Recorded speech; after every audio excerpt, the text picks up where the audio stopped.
And how many of you, this is your first semester in college? Raise a hand. All of you? Was this what you guys were expecting? No. No, this is like really unprecedented stuff. And I mean, we're all kind of going through it.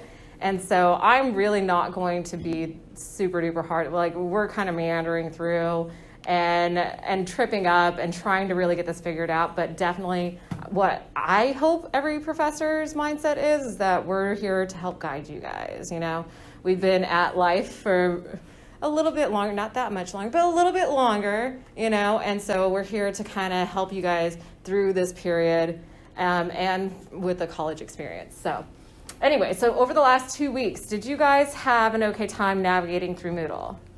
Is it pretty clear how it's structured and set up? If it's not, do not hesitate to tell me, hey, I think this is just harder for me to even look through. But I was really trying to think about it in a way where you guys could clearly identify every section, know where to turn things in, and not trip you up, because none of this is designed to trick you guys in any kind of way, okay? So speak up if you need to. If you're not like a person that likes to speak publicly or anything like that, you can email me, and I try to do my best to respond. I apologize for last week. If you were trying to email me, I did have a family emergency, but I will try to go through my previous emails and answer any questions retroactively. Oh, gosh, that's pleasant. So last 2 weeks, let's cover what we kind of went through. You familiarized yourselves with Moodle. You watched the Get Started video. Everybody watched that? Okay, wonderful. Then you watched the Protect the Nest video, which I think is a bit redundant. And I should be careful when I say this because I'm recording myself, but at the same time, I'm sure every single one of you in every single class has had this video that you've had to watch. So I'm sure it's been a lot of fun memorizing it word for word. And then, of course, you did the sign up for either Mondays or Wednesdays, which you're here.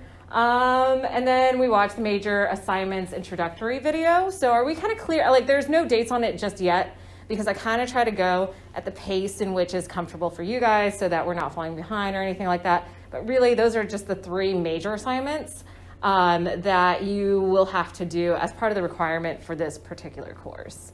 And so as we progress along and as we're kind of moving through those motions, I will let you know when the assignments are due, like those specific dates, and I'll make sure that it's very clear to everybody, like bombard you with information, if not more videos, you know? So, and then you posted to the Introduce Yourself forum.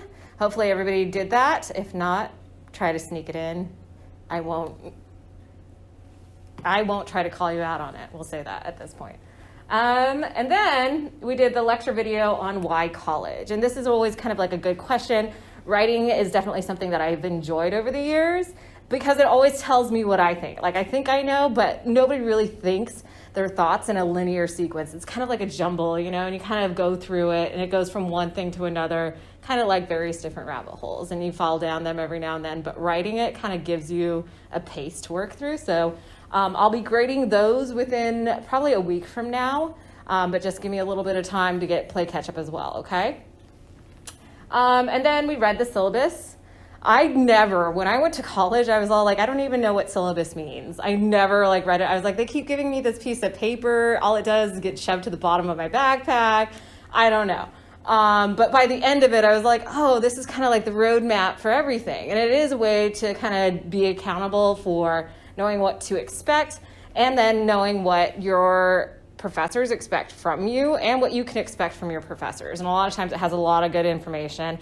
I'm going to tell you that mine is usually a template that I use for every semester with this class. If you find typos in it, my bad.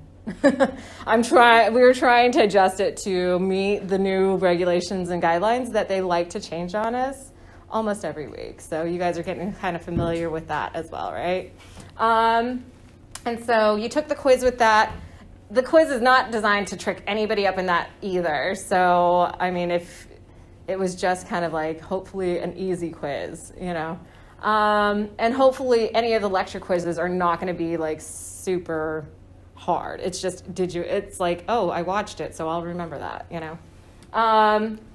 And then, so we did the why are you here. Today, we're going to talk about proper email etiquette. I know this sounds really fun, but I'll try to keep it interesting. And the reason why we're going to talk about proper email etiquette is because this is really that transitional phase in your life where you kind of step out of your own personal nest with your family and all that kind of stuff, and you start to kind of learn how to navigate through a professional setting. And so this is like really your time to start practicing those things. And one thing that I've kind of noticed is that this is often neglected to just be communicated to students. We assume that you guys just come out of the uterus knowing exactly what to do with everything at all times, and that's our faults. So I'm going to have a couple of quick tips and tricks to help you start to polish up those various skill sets that you're supposed to be, acquiring while you're in a college setting so you can apply it to a workplace. And so while social media may be the predominant form in which you communicate with your peers, email is a very different type of communication, and it's important to kind of learn to speak its language. And so how to write that proper email is going to be something that I'm going to be like, hey, you know what? These have a few bits of like rules and applications. And in a way, because whenever I read an email from, say, somebody that's coming out and looking for a job, right? And I've had to do some hiring in my time. If it's really sloppy, I just push them to the side. I'm all like, you don't know how to speak the language. This is kind of like dating. I don't know how dating goes for you guys these days. I think there's like apps for it now, but there becomes kind of a language in which you start to check one another out, right? So even in a professional setting, we do this all the time with one another, even if we don't really realize that we're doing it. So whenever I look at emails and I'm all like, oh, okay, well, this person, they know how to speak the language. If I'm hiring them, I'm like, okay, you passed the first little, that's, a deal breaker if you can't pass that. And then you kind of go on to the next step. And you really got to try to keep thinking about how the relationship is going to form between you and that particular individual in a remote setting, especially if it's over a long period of time. If I'm going to be working with you really closely, I better like you, at least tolerate you, or know that you can do your job and be efficient. If not, if you send out an email and it just looks like somebody's texting me, I'm like, bye. Why am I going to waste my time, right? So during your academic career, polish it up. Fair warning, there are a couple things as I go through like these rules and everything like that, I'm going to give you a heads up.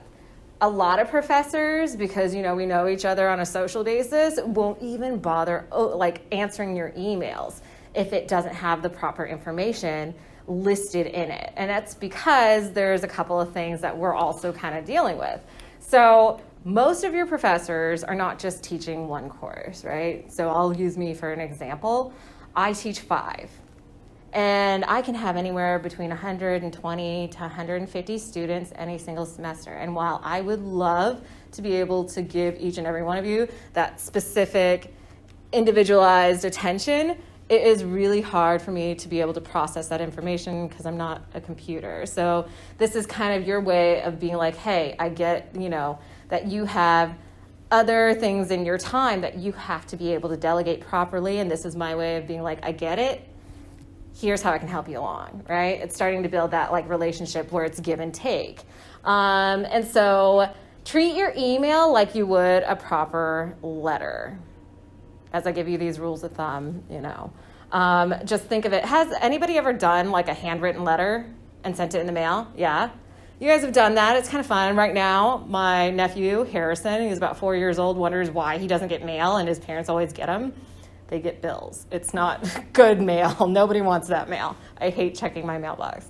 But he's like, you know what, you guys get mail. Can I get mail too? So we decided to mail him a letter. And he can't really read at this point, but I drew him a picture. There's Paw Patrol. That seems to be the cool thing for kids these days, And so I drew him a picture and I sent it to him. And he sent a letter back. He dictated it to his parents, right?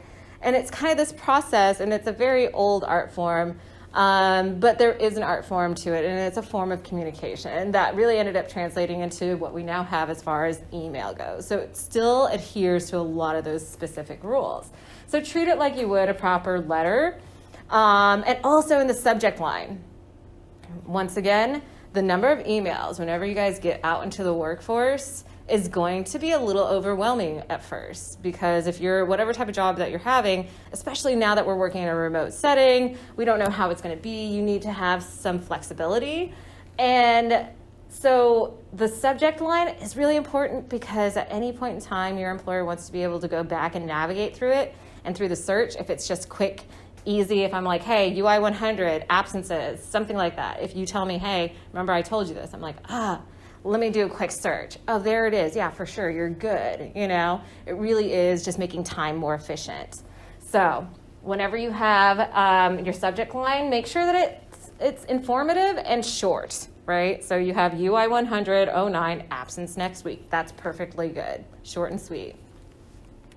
So the next rule of thumb that I'm going to give you guys is always include your salutations, right? Because this is a proper letter, kind of. It's electronic mail.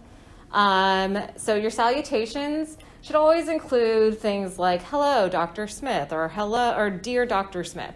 And the reason why we have the titles is because it's kind of an important aspect to formality. These things are not super formal, but you should have something that indicates that you acknowledge this person, but that they're not like, you're not texting your friend, So you would have, hello, Dr. Smith. Hello. If your professor specifically indicates how to address them by title, use that. But always kind of give that proper title. And if you're not sure, professor is really generally accepted. Because I know some instructors, some professors also will not respond to your emails if you don't address them by their proper titles, because it is viewed as a form of disrespect to a lot of people, which to me was completely foreign when I first started at a university setting, because in high school, how do you address your teachers? Mr. and Mrs. I thought that was respect. I didn't know, so I remember I meekly kind of meander into this anthropology department, and I knock on the door, and I'm like, hello, Mrs. Morrow, and she snarled at me.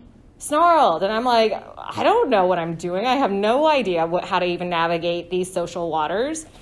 She snarls at me and she's like, I did not go to 6 years of graduate school for you to call me Mrs. You will address me by doctor. And I was all like, okay. And in my mind, doctors were medical people. They had coats and stuff, and they were going to check my temperature, and I hated them because they gave me shots, that kind of stuff, But I didn't know, and quite honestly, of course I was terrified. I was like, okay, doctor, Fast forward into the future, I go and I do my grad school in Australia, right? So I land there, and I'm still trying, I feel like it's like that first day of college all over again, and I'm all like, hello, Dr. Van Duvendorde, which she was Danish.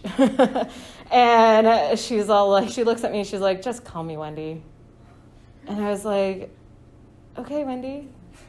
I'm obviously tripping up once again. And I was like, well, maybe it's just her. Maybe she's one of those cool professors that's totally okay with being called by her first name. All the professors in Australia are called by their first name. I finally got enough, courage to ask one of my peers. I was like, why is it they all go by their first names? And they're like, because it's really, you must think you're hot shit if you go by doctor or anything. And I was all like, okay, it's just a difference in culture. It's a difference in application. And whenever you find yourself in a new setting, you always got to kind of figure out what those things are and do it quickly. That way you're not going through your entire time just offending people, like you're slinging crap like a monkey all over the place, like you don't care. So we have that as well. So try to find those things out. Listen for those indicating cues. And just to be on the safe side, this was another thing I picked up in Australia. Because oftentimes in the United States, we are really pressed for time, and we kind of try to get straight to the point, and we end up losing a lot of those social graces that are important from one place to the next. And so always kind of head in by saying, hi, I hope all is well, or I hope you're doing well. It just acknowledges that, we are human beings trying to function in these virtual settings as well. So getting straight to it and or demanding to be like, hey, this and that, remember that we're human, right? And we have to infuse humanity into electronics at this point, and it's becoming really important because it's very easy to come off as glib. I've been working on this myself because most of my writing is very matter of fact, and it sounds like I'm just being a complete bitch. Like, quite honestly, it just sounds like that. And so I'm like, I need to, put some humanity in it because there's another person at the end who's really probably going through their own things right now, So we try to make sure that we at least acknowledge that they're human, right? And then after you do, your opening salutations, you would have something, especially in a college setting, for this particular facet, is that you would indicate your name and like who you are and what class you're in. This makes it really easy for us to get to exactly what you're needing help with because we're like, oh, okay, so my UI 100 class, we meet at this time. Her name is this. And that way I can be like, what can I do to help you as fast as possible? Because you may be on the other end, like freaking out, You may be like, I really think I messed this up and I'm against a deadline and all this stuff. If we're having to take the time to go back through it and figure out what you're talking about, it's really just going to be a very inefficient way of trying to communicate. So we try to be as efficient as possible and personable. So make sure to have those things too. So another rule of thumb, explain your issue. If it's related to a specific assignment, be specific. And that's because oftentimes I get emails where they're all like, hey, I'm just going to be a little late this week on the assignment, period. And I'm like, which assignment? What class? Who are you? Are you even in my class? Like, do you take one of my classes? Please tell me any of this stuff, right? So be specific. But then I've had the opposite end of the spectrum in which there is literally someone's memoir in there. And I'm like reading it for 30 minutes and I'm all like, understand at this point in time, also as part of being an adult, you don't have to explain yourself at all times. If you have something going on a personal level, you don't have to justify why you are struggling. You just give it kind of a short, sweet, this is what's happening. And you do not need to explain yourself to anybody about it. That's your personal business. If it has something to do with the setting of the university, your coursework, you address that and just be like, this is, and if a professor is invasive and asks you, you just tell them, that's my personal business. I don't have to share that. And that was something that for a very long time as an adult, I struggled with, where I was all like, every time I would show up late, I felt like I had to give this giant justification of the series of events that happened in my life that made me have this like super anxious moment of being late, Like nobody loves being like, oh, I'm late, no big deal. Like I get anxiety over it. And I'm running around really trying to beat the clock and to have to come in and like apologetically at all times. Like you don't have to explain yourself within those contexts. You have a personal issue, you're going through something, state it like that, and then address how you're going to address navigating that, or ask for help in a way that you'd be like, look, what can I do? How can you work with me so that we can get through this and I can, do what I need to in this course? Simple, straightforward, and efficient. So another thing, do not text. I know we have these cell phones, so emails really come through almost like text, but it's really, really different. So whenever I see things like first person personal pronouns, like an I, which is just a lowercase I, I'm like, do they stop teaching this in school now? You don't have to capitalize anything anymore? Like, have we just gone into complete chaos? But things like though, spell it out, really kind of make it like it would be a letter, because often you don't really know who's on the other end of that. And there is a certain amount where we're just like, are you just being lazy? We don't know. So it's kind of just like that formality. Whenever you first meet a person, do you talk to them like you talk to your best friend? No, of course not, because you have to have that background and experience in order to develop that relationship. When it's first starting off, you're pretty formal, So keep it that way. But neglecting to use proper grammar does also communicate to your professors that, and what I end up assuming, I'm all like, oh, you're obviously a slacker because you don't care. You didn't even spell check this. This is your name and you spelled it wrong. I don't understand. So at some point in time, your professors will apply that and be like, well, they're probably a slacker with their schoolwork. And it might not be the case at all. It is just kind of these bits of etiquette have really kind of fallen off because it blurs the line between being able to text somebody and something as far as understanding how email etiquette even works, you know? So another rule of thumb, you can talk like it's a communicative form of writing. So contractions, things like that. Don't use like slang, you know? Try not to cuss. Like I cuss because I was raised by a sailor and I've really been working on it. Especially I have a daughter and I'm like, she's going to grow up being like just saying things in like the wrong times and the wrong places and it's going to be horribly embarrassing and I'll tell her friends about it when she's older kind of thing.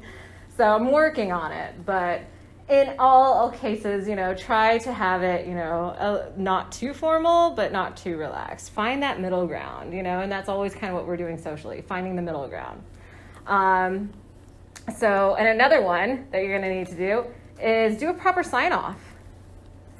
So a proper sign-off is going to be something that looks like best, kind regards, thank you.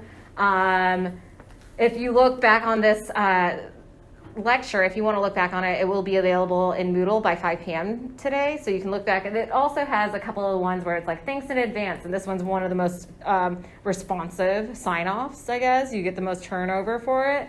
Thanks, thank you, cheers, kind regards, best, that kind of stuff. All those should be involved with your sign-off.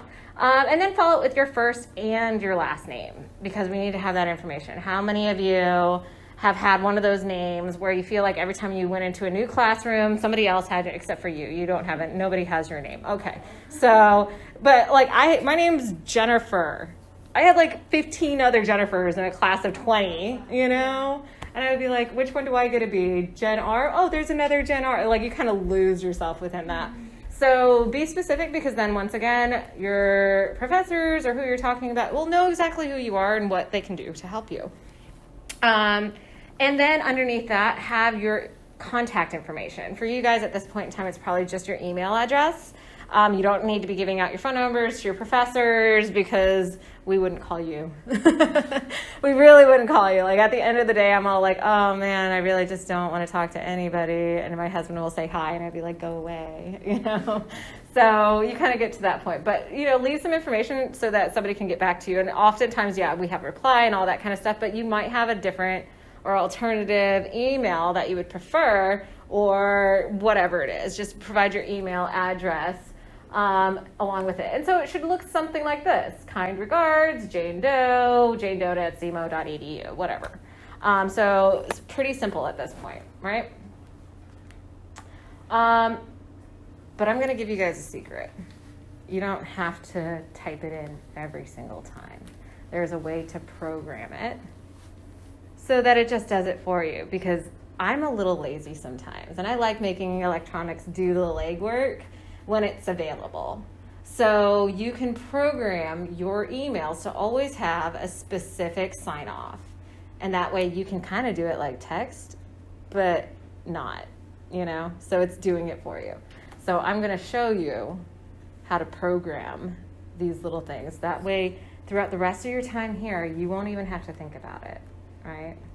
And later on when you get a job and you get more information to put underneath there, you're going to have like this big old like paragraph at the end of it that you don't have to write every single time, right?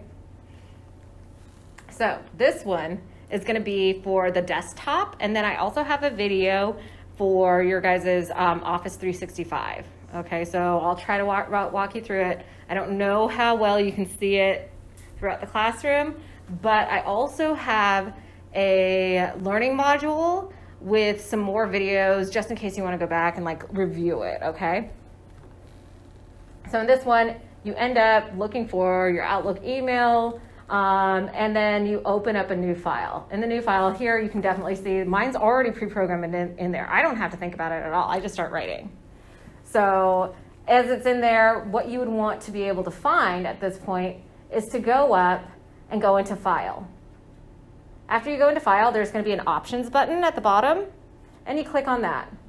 In the Options button, you'll see this window, and it'll have like General, it'll have Mail, it'll have all this information. What you'll want to go to is mail. And then you're going to end up finding this area where it says email signatures or create an email signature. And then you end up taking your little clicker over and clicking on signature. A window will pop up and you can find a button that says over in this window, new, and then you can name it whatever you want to. If you need to have a specific signature for social aspects or for professional, you can create different ones for different looks. And so you go into that, you create new, it'll allow you to choose whatever font you want and whatever size you want, and you can just write in there, best, sincerely, whatever it is. However you want your email signature to look, you can program it in there. And so, of course, your name, underneath it, first and last, your email address. And then there's going to be a couple of drop-down windows where it says you can program it to respond to every email and every new email. So it gives you those options. Make sure that you click those drop-downs so that it's available to you. And then after that, you just click OK, OK, and that's pretty much how you do it. So anytime you open up a new email, it's going to have that information there for you. Okay? Did anybody know how to do that prior? Am I being redundant now? Okay. So you guys are going to learn how to do. What did I do with my life? There we go. Also, so does this one look a little bit more familiar? It's slightly different. So what you would do with this one, I'm going to show you the video, try to do a talk through. In this one, of course, you have this this bar that has the icons. Look for the one that I think looks like a cog. I guess it's the settings. And you go all the way down to the very bottom of it. Let's go back.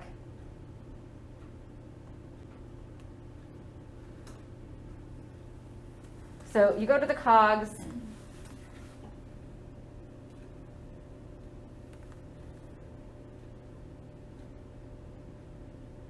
And then at the very bottom, it says view all of Outlook settings, and you click on that option. Once that one comes up, you're going to look to compose and reply. And in that one, you can start to program everything. I already had everything pre-programmed in there. Make sure these couple of checkboxes are also checked off. There's a few other options a little bit further down. Read through them. You might want to modify it just to whatever kind of taste or specifications that you would want in your emails, and make sure that it is what you want it to be. You can also adjust the fonts, the sizes. You can add in a little picture, whatever it is that you want, and be able to compose a new email, and it pops up for you. Okay? So that's there and available. Those videos with explanations are also available to you through the learning module. It doesn't have a grade on the learning module. It's just there to show you the steps that you can go through step by step and help you to design your email signatures.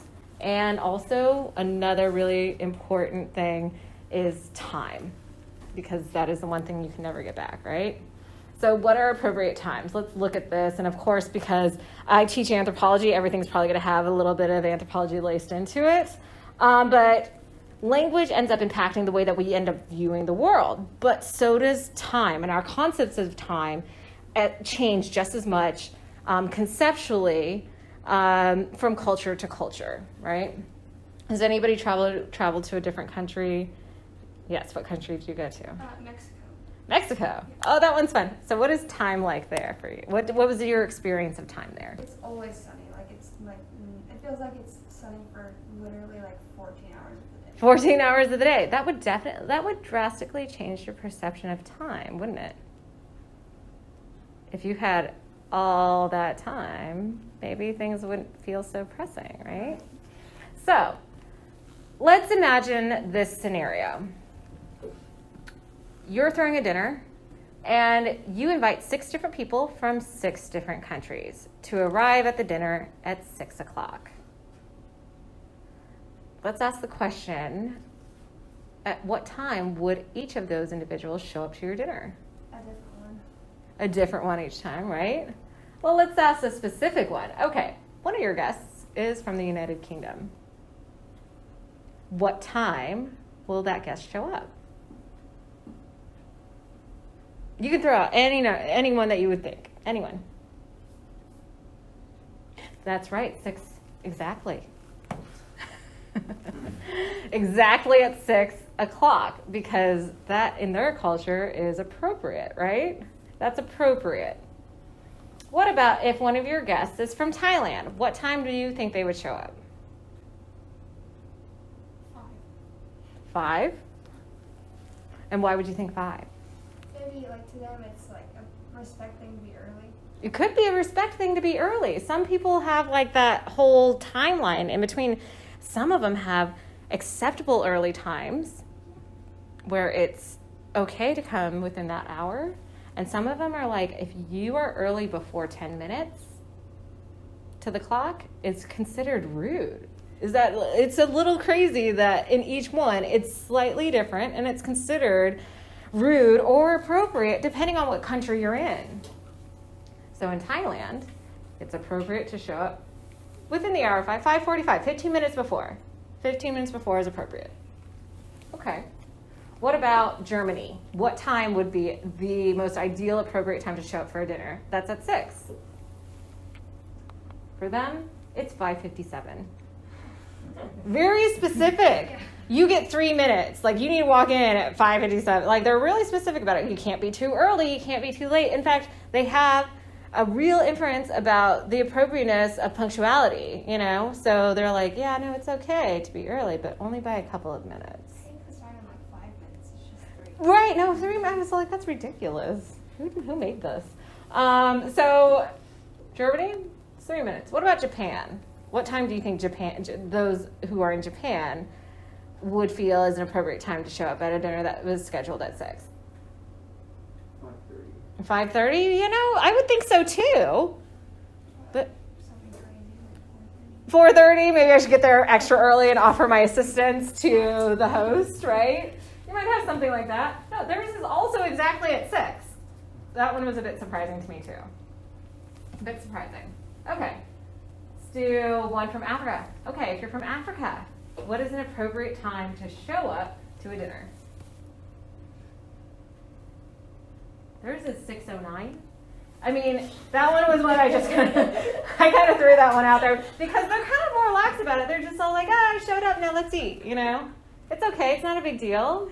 You're pretty much on time. You're within the vicinity of it, you know? Totally fine. 6:09. Okay. Well, what about from India? 6 again? Would you think they would be like real sticklers about punctuality? I was just thinking because like they were a colony of the United Kingdom. Right? So they would have some type of influence over the concepts of time and that relationship that they would have with it, right? Their appropriate time is 9:30-ish. 9:30-ish, right? Like, okay, they start getting ready at 6. Yeah, I think, just give them a little bit. That'd be... They're like, no, just so long as we're here, we're all together. I showed up, didn't I?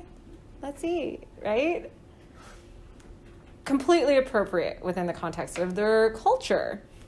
I was in the Philippines doing research, and this little girl invited me to this like school production of hers in this village I was staying in. And I was like, yeah, I would love to go. That's such a, that's kind of a treat that she would want me to attend this. And so I was like, okay. And I was like, what time? And she's like, 1 o'clock. And I was like, okay. So I showed up. It's 12:30, because I'm like, we'll see how that kind of goes. They're pretty lax about it. I don't think I'm being rude. And so I'm like, okay, what time do you want to go? She's all like, here in a little. And I was like, okay. 1 o'clock comes about. And I'm like, so do we want to go? I don't know where the school is. I'm waiting on you. And she's all like, no, we'll go when everybody gets here. 2 o'clock rolls around. I'm like, I'm getting nervous. And she's just sitting there kind of hanging out underneath this coconut tree, waiting for everybody else, like no big deal. And I was like, so now? And she's all like, nope, not everybody's here yet. We'll all go together when everybody gets here. And I was all like, but aren't they waiting? It's a school production. Isn't everybody waiting? And I'm trying to not freak out. Right. But inside I am. I am freaking out. I feel like I've made this little girl late, And so finally a bunch of people get there. It's about 3 o'clock. And we walk over to her school. And we get there. And I'm like, okay, so now? And she's all like, no, not everybody's here. I was like, Okay. This is just how they do things. I'm cool. About 4:00, the projection starts. Oh my god. And it was not a big deal. To me, it blew my mind. I couldn't understand. But of course, it's an island. They have a lot, they kind of just slow down. Everything slows down. And this whole Western concept of being on time and punctuality and run here and run there, they don't do it. They're just like, we just kind of go. If it happens, it happens. If it doesn't, it doesn't. And to me, I was kind of floored about the concept of it. So these things have these concepts of cultural appropriateness and what's normal, right? So what about here? What would be considered appropriate to show up for dinner here on a social occasion? What is it? Probably 5:30. 5:30? Yeah. Probably. Yeah? I would say 5:30. I've heard from some people that they're like, don't show up early because the host might not be prepared. That if you do 15 minutes after or 30 minutes after, that it's okay because then they're not like running around trying to make sure everything's there. I think it's completely dependent on what state you're from too. Yeah. Completely dependent on what state you're from, So it changes, it has different contexts. But they have kind of general rules that we kind of go by. I always feel like if I'm 5 minutes early, I'm on time. If I'm on time, I'm late. I've been told that. Has anybody been told that? Mm-hmm. So we have that, but it's different if it's a social context. Like I can kind of do it, and I'm trying to be fashionably late, What's fashionably late? 5 to 10 minutes after. 5 to 10 minutes after. And then everybody's kind of there, and you're not You just... wanna be the first one. Yeah, because you're like awkwardly like twiddling your thumbs. Yeah. Do you need some help? Whatever. So we have that. What about showing up for class? What time is appropriately early to show up for class? 10 minutes. We generally have seen it. Has anybody told you this? Yeah. They've been like, generally just show up 10 minutes before class. Yeah. And you're good, so right? What is an acceptable period of time to be late? If you're late, and it depends on the professor, what's kind of like an okay time period to be late? Like 5 minutes. or so. 5 minutes, that's fine. Parking is crap. You're running into the classroom, obviously sweating bullets. Like, you tried. You tried. I'm going to root for you. I'd be like, get your butt in that seat. You're doing good. You're fine. I will not lock you out, right?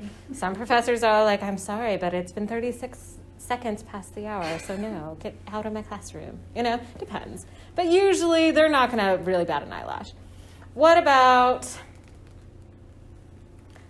what is too late? What is considered too late? And I've had a student do this to me before, and I'll tell you what I thought was too late. What would you consider too late to walk into a class? 15 minutes? 15 minutes is like kind of just, That's all right, pretty well, normal. you made it. Good for you. I'm not going to be as enthusiastic as the one that was really running and sweating bullets to try to get in here, right? But I'll be like, yeah, it's okay. I had a student walk in 5 minutes before the class was out. I was like, why even bother at that point? Like, why did you show up? I mean, good for you? Question mark, Why even bother? What about phone calls? Let's talk about phone calls. What time of day would be appropriate to call a friend? Generally Like speaking. afternoon. Afternoon? Kind of when things slow down, you can chat, nothing busy going on. What time of day would be appropriate to call a business? In the morning? First thing in the morning? Okay, 6 a.m. Call them. Like their business hours. Their business hours, which is generally what, 8 or 9? Like 5 or so. Right. But definitely, if you're an early riser like I am, it's 5 a.m. I'm like, I want to get my day started. Let's call them. No, nobody's going to answer. Nobody's going to answer. So what time of day is inappropriate to call a friend? Like the middle of the night. Middle of the night. Late at night. Late at night. Now, I have sisters, and I love them. I've known them my whole life. but they've called me at 3 a.m. after a bottle of Patron, Oh, no. crying and telling me to come out. And I'm like, I'm sorry, but you live in Colorado still, and I'm in Missouri, so that's not going to happen. Why are you calling me at 3 a.m.? I'm still mad. They're my sisters. I love them. And I'm still pissed. I have to work. You guys are drinking without me. Now I'm even more angry. But thanks for the invite. Anyway, so we have various different times. What time of day would be inappropriate to call a business? We already kind of covered that. Early morning. What time of day would it be inappropriate for a business to call you or your boss to call you? Yeah. I'd be like, why are you calling? This is not your time. I give you my time. I give you my time. We have an agreement. Then you pay me for it. This is my time now, and you're calling me? How dare you? How dare you, right? Of course you don't say that. You're just like, okay. So what time of day would probably be appropriate for an email to be sent out? About 8 to 5, normal business hours, right? What about if you're a student?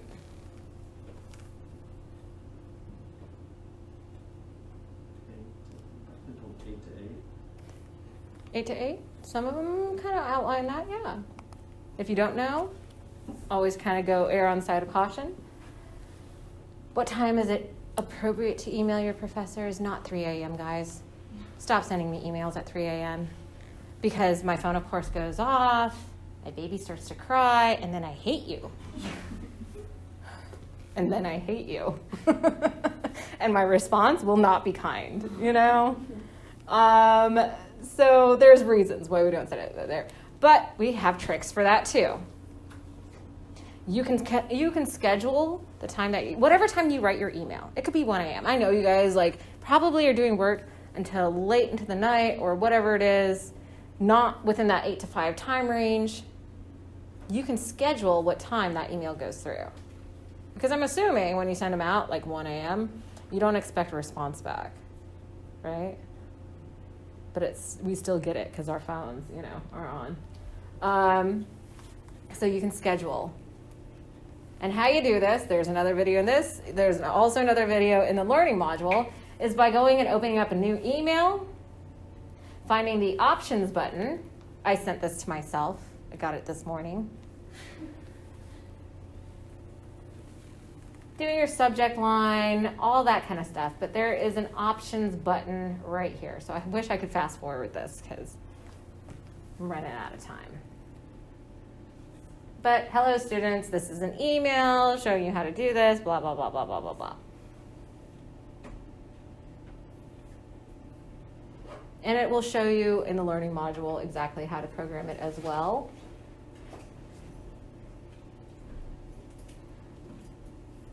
I do have one pet peeve, the rustling of people's backpacks before. I will totally never try to go over our 50 minutes together, but whenever I hear that rustling and I have to speak over it, I will get vicious. I will bite you, and we're on social distancing right now, so let's not get me fired, okay? Anyway, so you go into options, and in options, it has a delay message or delay delivery, and you can go into that and program the date and the time in which this email will get to whoever you're sending it out to. I programmed this one for Monday at 8 a.m. Then I walk away and I forget it, and it will do it for you. And you'll always seem very professional to your professors, to the people that you are working with, because you don't dance within those inappropriate times, right? So it's a really cool trick, and it's really easy instead of just being like, well, I should wait till the morning. No, when it's fresh in your mind, write your email and then schedule it. So your task is going to be email me by Friday at 8 a.m. Okay? I want you to include a program sign-off, program it in there so you have it available to you. Schedule it to be delivered on Friday, September 11th at 8 a.m. Include your subject line, UI 100, email assignments.